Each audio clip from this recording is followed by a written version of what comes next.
Good morning, class 12th. So, in today's lecture, we'll see the derivation of Ohm's law.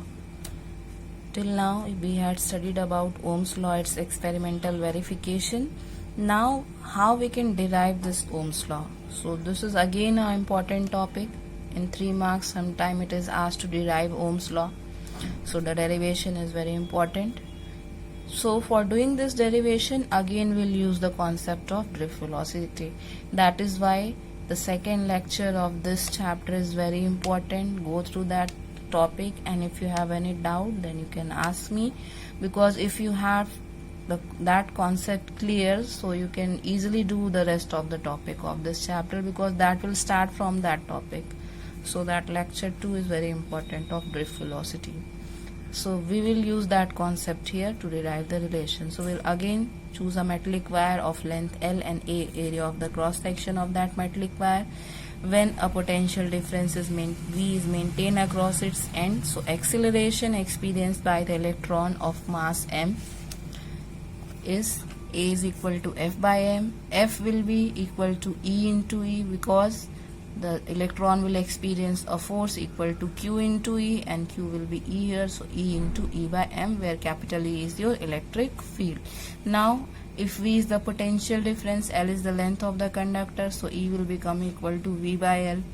So acceleration will become, if we replace this E by V upon L, so this will become EV upon m into L.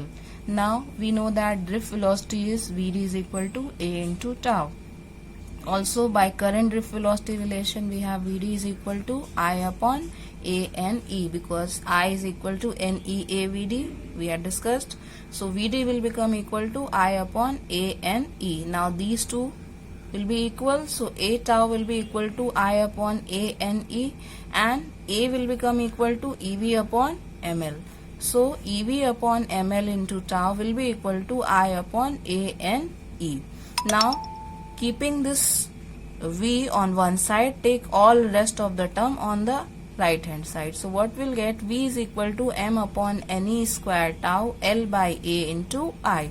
So here we can see that V is coming directly proportional to I, but these terms we are getting. So if these terms are constant, so we can say that V is directly proportional to I, and this is what we have to prove, V directly proportional to I. So if the temperature remains constant, so think that length of the conductor will not change, area of the cross section will not change, mass of the electron is fixed, and number of electron per unit volume. Now this can change if the temperature will rise, and relaxation time can also be changed. So we can say that if the physical conditions such that temperature, pressure, etc. remain constant, then the parameters like M, L, A, N and E remains constant.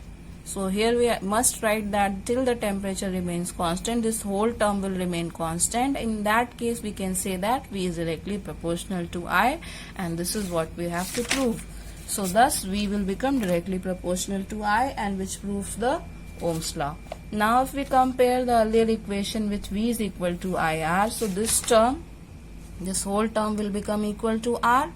So that means R will become equal to m upon NE square tau L by A. Clear? So we can see that resistance formula will be m upon NE square tau L by A. Also this m upon NE square tau will be equal to rho, which is known as specific resistance. So therefore our formula will become rho L by A. I hope you know about this, because in class 10th you have studied about resistance. Then you had studied that resistance is equal to rho L by A. That resistance depends on length of the conductor, it depends on area of the conductor, it depends on the thickness and the material. So R will be equal to m upon NE square tau L by A.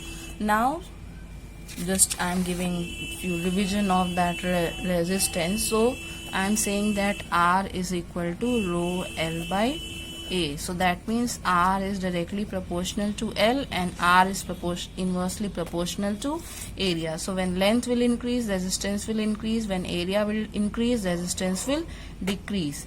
Now many times the questions will be asked that if we increase the length, what will be the effect on the resistance of if we change the area, what will be the effect on resistance. So obviously the resistance will change depending on how we are increasing the length or increasing the area. But sometime the question is given what will be the effect on the resistivity.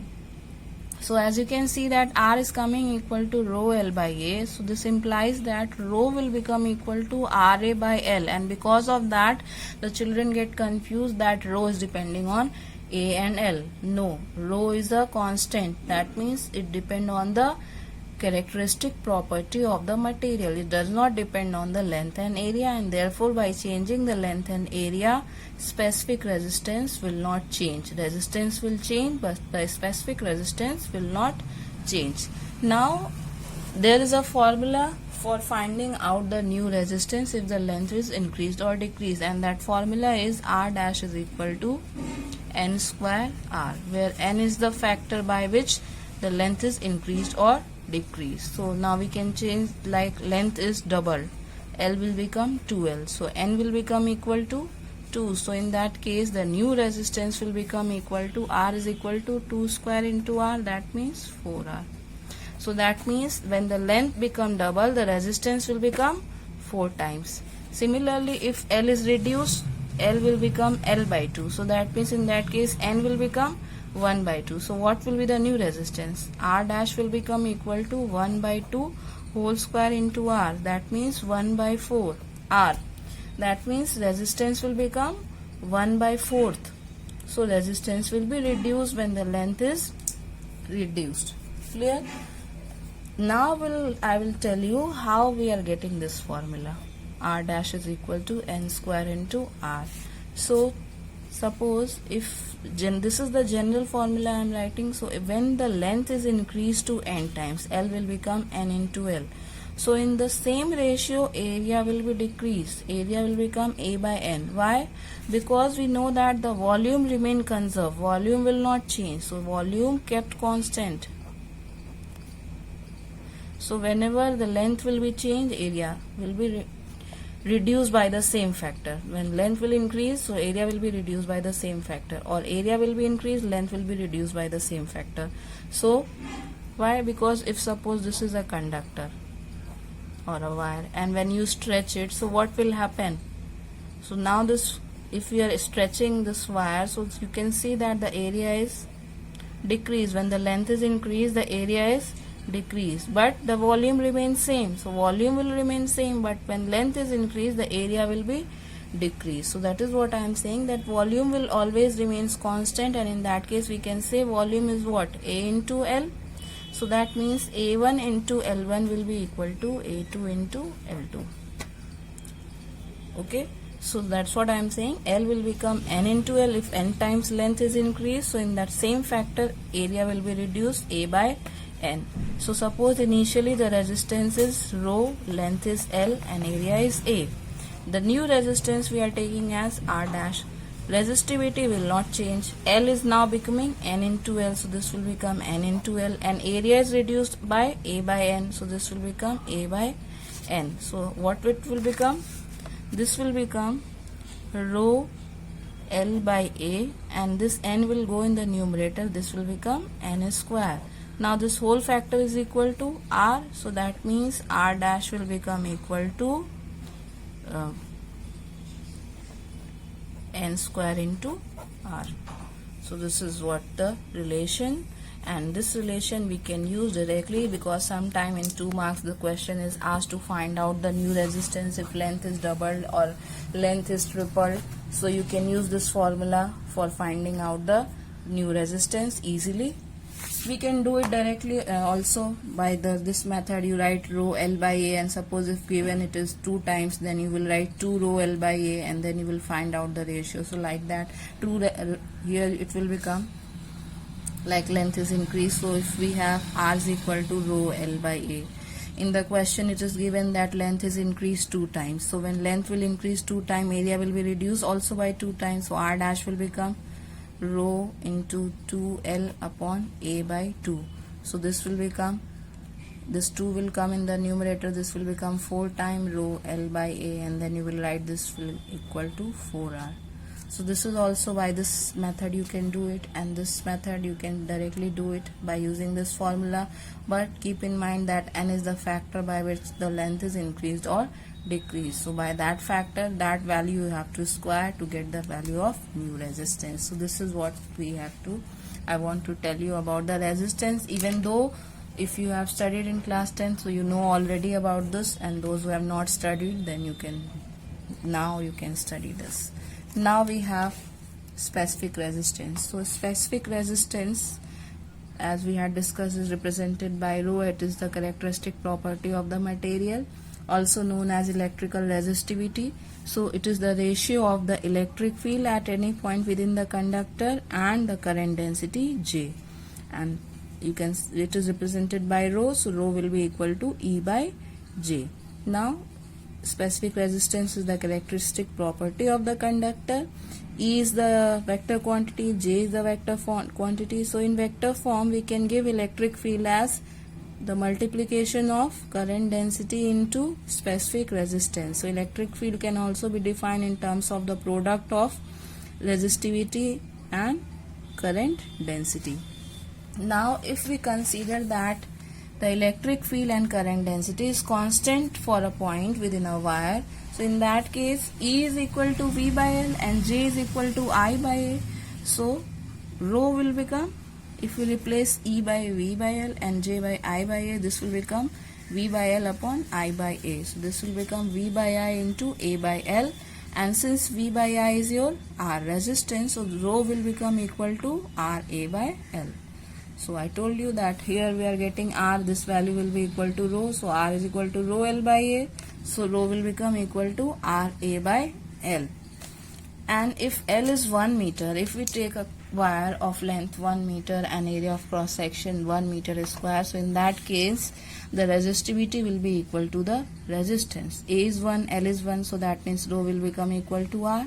So specific resistance is equal to the resistance of a wire of unit length and unit area of cross section. Now R will become M upon N square tau L by A. Here R's value is M upon N square tau L by A. If we place this value here, so what you will get? Rho value M upon N square tau. That's why I said that this factor is equal to rho.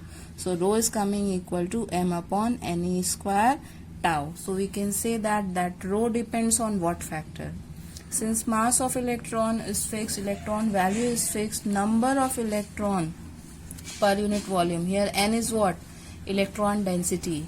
So electron density means number of electrons per unit volume. So rho is depending on number of electron per unit volume. So this shows that rho is depending on N, that is free electron density, upon the nature of the material. So that's why we are saying that the rho specific resistance is your characteristic property of the material. It will be different for different material. Resistivity value will be different for different material. Now we have the term specific conductance. In the last lecture we had discussed about conductance, that is the reciprocal of resistance represented by G, which is equal to 1 by R. Here we have a specific conductance, just like specific resistance. So the ratio of the specific resistance is your specific conductance given by sigma, and sigma is your 1 by rho. So rho unit is your ohm meter, so sigma unit will become ohm meter inverse or Simon meter inverse. Also we know that rho, which is your specific resistance, is equal to ratio of the electric field to the current density E by J. So in place of rho, if you place E by J here, what you will get? Sigma is equal to J upon E. That means J is equal to sigma into E. That means current density will be equal to the product of the specific resistance into electric field, and this is the important relation because this is the vector form of Ohm's law, which I told you that we will discuss about the vector and the scalar form of Ohm's law. Scalar form is V is equal to I into R. Vector form is your J is equal to sigma into E.